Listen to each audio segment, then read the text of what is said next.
नागपुरात राणेआधी औरंगजेबाच्या समर्थनार्थ घोषणाबाजी झाल्याचा आरोप होतोय। गणेशपेठ पोलीस ठाण्याबाहेर ही घोषणाबाजी झाल्याचा आरोप होतोय। घोषणाबाजीचा हा व्हिडिओ व्हायरल झालाय। हिंदू संघटनांच्या आंदोलनाची तक्रार देण्यासाठी गेलेला असताना ही घोषणाबाजी झाल्याचं समजतं। मात्र साम टीव्ही या व्हिडिओची पुष्टी करत नाही।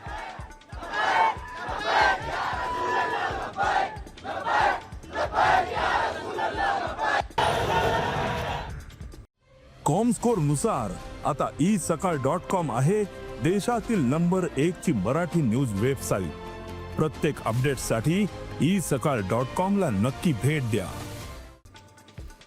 नागपूरमध्ये विश्व हिंदू परिषद आणि बजरंग दलाचे पदाधिकारी यांनी छत्रपती शिवाजी महाराज चौकामध्ये औरंगजेबाची कबर हटवण्यात यावी या मागणीसाठी आंदोलन केलं होतं।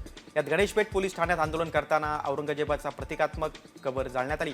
या प्रकरणी अमोल ठाकरे यांच्यासह 7 लोकांना अटक झालेली आहे। जिल्हा सत्र न्यायालयात त्यांना उभं करण्यात आलं।